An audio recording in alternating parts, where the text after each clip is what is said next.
Sir rape पीड़िता में क्या एविडेंस आज मिला है और क्या कुछ ज्ञापन के तौर पे क्या कुछ है, ये कौन है आरोपी परिवार के तौर पर? देखिए, हमारे जनपद के थाना लालपुर पांडेपुर में एक एफआईआर 6 तारीख को दर्ज हुई थी, जिसमें एक लड़की ने अलग अलग दिनों में अलग अलग लड़कों के द्वारा उसके साथ बलात्कार करने की घटना का जिक्र किया था, जिस पर पुलिस ने तत्काल एफआईआर दर्ज करके उस समय कार्रवाई आरंभ की थी और इसमें 14 लोगों को गिरफ्तार किया था। आज काफ़ी बड़ी संख्या में यहाँ पर उनके परिवार से संबंधित लोग, अन्य सामाजिक संगठनों से जुड़े हुए लोग कार्यालय में आकर के ज्ञापन दिए हैं, जिसमें उन्होंने आरोप लगाया है कि जिस अवधि में लड़की स्वयं को बंधक बता रही है, अपने साथ रेप होना बता रही है, 29 मार्च से लेकर के 4 अप्रैल के मध्य में, उस अवधि में इस लड़की ने स्वयं अपने इंस्टाग्राम पोस्ट पर तमाम वीडियो पोस्ट किए हैं। इस अवधि में कुछ ऐसे सीसीटीवी फुटेज घर वालों ने यहाँ पर दिखाए हैं, जिसमें वो लड़की 2 तारीख को यहाँ घाटों पर हंसी खुशी हंसती हुई घूमती भी दिखाई पड़ रही है। या एक वीडियो और दिखाया गया है जिसमें वो अपने दोस्तों के साथ मोटरसाइकिल पर जाती हुई दिख रही है। इसके अलावा जो परिजनों का कहना है, मतलब जो अभियुक्त पक्ष है, उनके परिजनों का कहना है कि एफआईआर में लड़की ने 29 तारीख को एक अपने परिचित राज विश्वकर्मा के साथ रेप की घटना को कारित होना बताया है। उसके बाद उस लड़की को एक स्थान पर छोड़ दिया गया, जैसा एफआईआर में लिखा है। अगले दिन कोई नया साथी उसको मिलता है, वो उसको एक कैफ़े में ले जाता है, अपने साथियों के साथ बलात्कार करता है, फिर उसको नदेसर में छोड़ देता है। तीसरे दिन अगला मिलता है, उसको गलत काम करके होटल के बाहर छोड़ देता है। एक दिन लड़की 80 घाट पर रहती है, एक दिन लड़की अपनी सहेली के घर जाती है, वहाँ भी सोती है, फिर एक दिन आईपी मॉल के सामने बैठती है। तो इन सभी स्थानों पर पुलिस की, जैसे 80 घाट पर भी चौकी है, आईपी मॉल से भी 200-300 मीटर की दूरी पर पुलिस की चौकी है। पुलिस इन स्थानों पर पेट्रोलिंग भी करती रहती है। तो घर वालों का आरोप है कि यदि उसके साथ इन दिनों में कोई गलत काम हो रहा था तो उसने पुलिस को सूचना क्यों नहीं दी, या जैसे हुकुलगंज में उसको छोड़ा गया था, वहाँ से उसका घर हुकुलगंज में ही है, तो वो अपने घर क्यों नहीं गई। 2 दिन वो सहेली के घर रही, तो वहाँ पर उसने सहेली को दुष्कर्म की बात क्यों नहीं बताई। इस तरह के आरोप तत्व जो उन्होंने इन पर जांच करने के लिए प्रार्थना पत्र दिया है। इनका ये भी कहना है कि यदि 23 लोगों ने उसके साथ गलत कार्य किया तो उसके कोई चोटें, शरीर पर कोई संघर्ष का निशान क्यों नहीं आया। अलग अलग कैफ़े में उसने आरोप लगाया है कि उसके साथ गलत काम हुआ, तो उसने कोई शोर शराबा हल्ला वहाँ पर क्यों नहीं मचाया।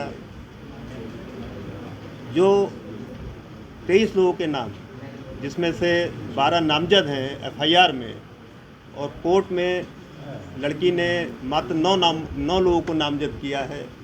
घर वालों का आरोप है कि जैसा इन्होंने आरोप लगाया है कि लड़की ने कुछ लोगों से पैसा लेकर के उन लोगों के नाम कोर्ट में लेने से मना कर दिया।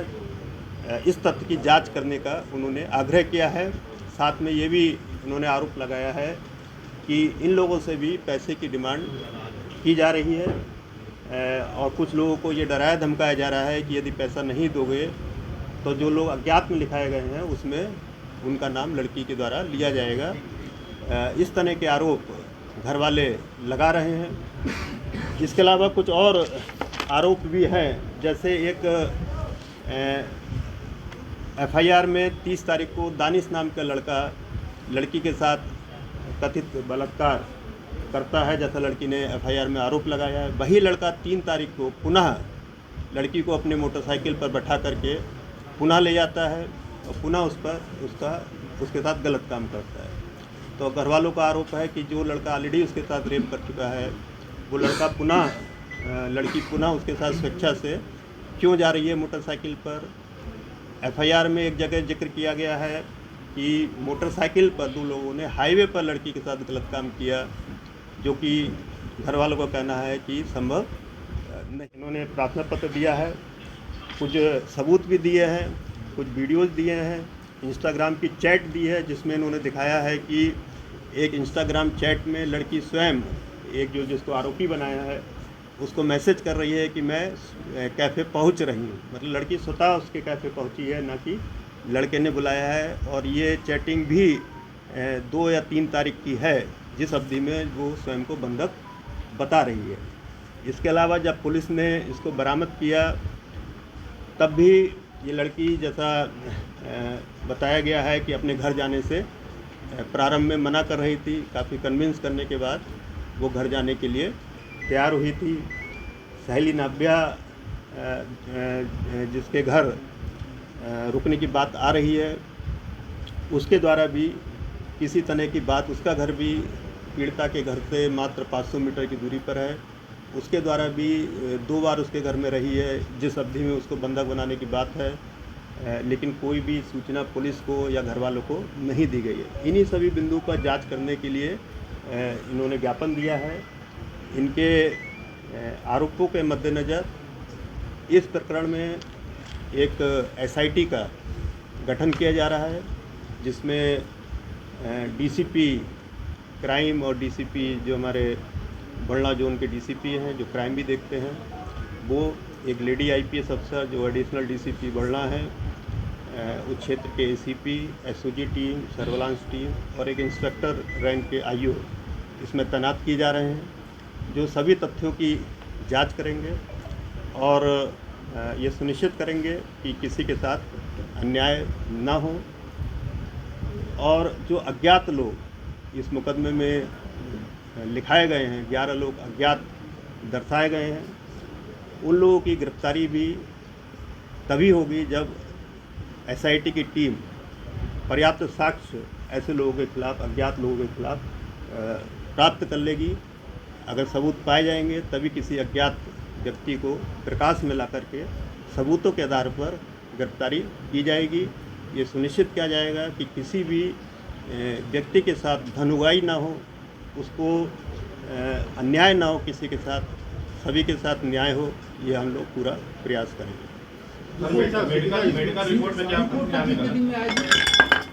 देखिए, जो प्रारंभिक मेडिकल रिपोर्ट प्राप्त हुई है उसमें किसी भी तरह की एक्सटर्नल इंजरी डॉक्टरों ने नहीं लिखी है, और जो सप्लीमेंट्री रिपोर्ट आती है उसमें आने में थोड़ा टाइम लगता है। वो जैसे ही प्राप्त होगी उसको इन्वेस्टिगेशन में सम्मिलित किया जाएगा।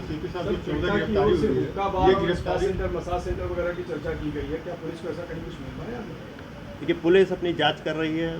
कल भी इस तरह के जो तथाकथित गलत कार्य वाले जगह बताई गई थी, वहाँ पर पुलिस ने अपनी छापेमारी की है। जैसे ही पुलिस को इस तरह के एविडेंसेस मिलेंगे, इन पर भी कड़ी कार्रवाई की जाएगी। इसमें जो 14 गिरफ्तारी हुई है, क्या वो मतलब वो लड़के उसमें इन्वॉल्व थे या उसमें कोई गलत लड़के हैं जो गिरफ्तार हुए हैं? देखिए, अभी इन्वेस्टिगेशन अपने इनिशियल फेज में है। मुकदमा 6 तारीख को लिखा गया था, अभी 10 दिन की विवेचना इसमें हुई है। जैसे जैसे एविडेंस मिलेगी हमको, ये विवेचना आगे बढ़ेगी। उसके आधार पर ये तय होगा कि कौन इसमें दोषी है और कौन निर्दोष है।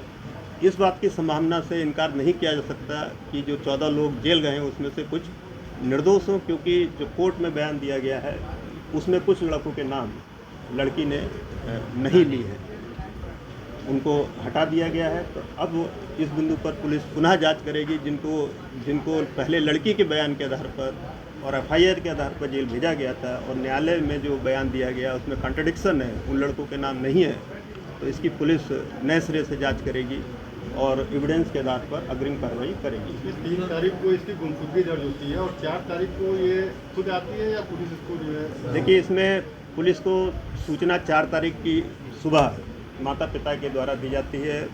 29 तारीख को लड़की गायब होती है। 5 दिन माता पिता के द्वारा कहीं पर भी 112 नंबर पर या पुलिस को किसी भी तरह की सूचना नहीं दी गई।